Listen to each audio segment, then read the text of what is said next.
కరీంనగర్ జిల్లా వేములవాడలో యథేచ్ఛగా గంజాయి విక్రయాలు జరుగుతున్నాయి. వేములవాడ మండలం నాంపల్లిలోని భాస్కర్ రెడ్డి ఇంట్లో గంజాయి ఉంది అన్న సమాచారంతో పోలీసులు దాడులు చేశారు. అతని ఇంట్లో 6 కిలోల గంజాయిని స్వాధీనం చేసుకున్నారు. భాస్కర్ రెడ్డిని అదుపులోకి తీసుకుని విచారించగా ఒడిశాకు చెందిన తపస్వి, నరేష్ అనే 2 వ్యక్తులు తనకు గంజాయి అమ్మినట్లు తెలిపారు. దీంతో పోలీసులు వారిద్దరిని కూడా అరెస్ట్ చేసి మరో 4 కిలోల గంజాయిని స్వాధీనం చేసుకున్నారు. ఒడిశా మల్కాజ్గిరి జిల్లా నుంచి గంజాయి తీసుకొచ్చి కరీంనగర్ జిల్లాలోని పలు ప్రాంతాల్లో విక్రయిస్తున్నారు పోలీసులు.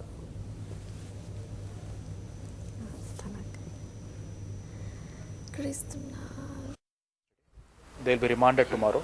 దాంట్లో ఆల్రెడీ ప్రీవియస్ కేసులో ఉన్నాడు ఆల్రెడీ. సో దాని ఫర్దర్ కేసు ఉంటుంది.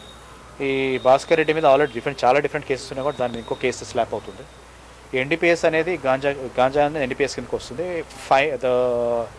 The term of total punishment might go up to 10 years also. దీన్ని బట్టి ఇంకా ఇవాళ రిమాండ్ పంపించడం జరుగుతుంది వాళ్ళని.